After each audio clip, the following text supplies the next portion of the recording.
It's 1963, Ferruccio Lamborghini, still furious with Enzo Ferrari about how badly he'd been treated during his Ferrari ownership, hatches his plan to beat the infamous prancing horse. He calls in Giotto Bizzarini to build him an engine.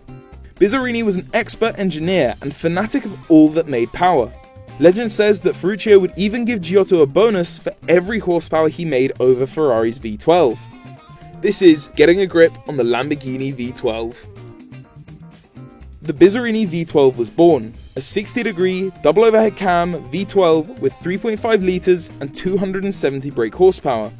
Earlier prototypes had the engine happily running 370 brake horsepower at 9,000 RPM, but Giotto wanted a reliable engine that could work every day. It was placed into the 350 GT, and so began the legend of Lamborghini. Even more impressive though is that despite Lamborghini's humble origins, that engine built in 1963 was used all the way up until 2011. If you're familiar with the Lamborghini V12, you'll know that as it evolved, it got much bigger and much more powerful.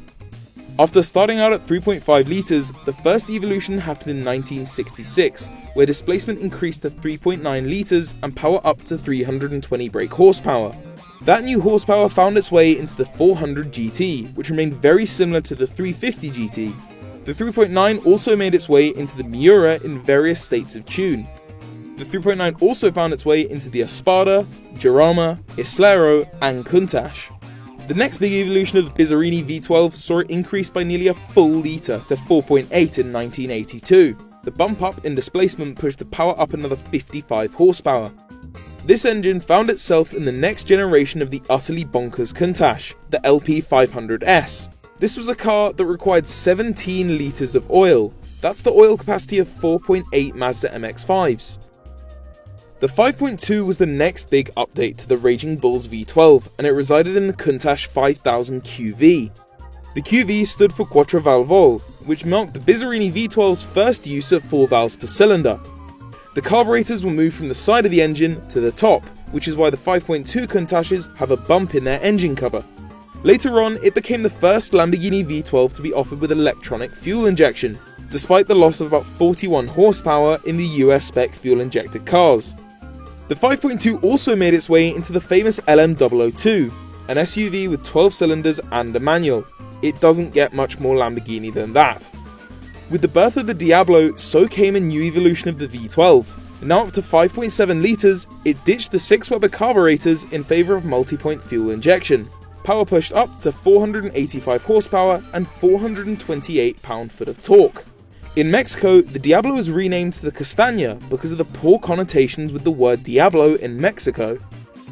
The 6-litre Bizzarini V12 was essentially a stroked version of the 5.7, and it made 575 horsepower and 465 pound-foot of torque.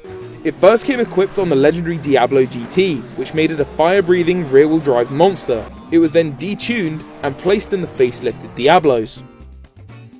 The 6.2 was yet another bump up in displacement and also saw the V12 move from a wet sump to a dry sump, so that the engine could be mounted lower for better handling.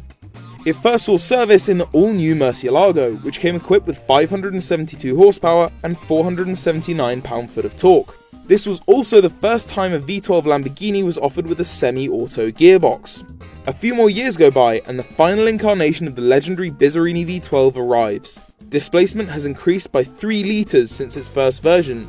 That's an increase of an entire 2JZ. The 6.5 went into the Murcielago LP640, giving it 631 horsepower and 490 pounds-foot of torque. That sent it to 60 in 3.5 seconds and all the way on to 211 miles an hour.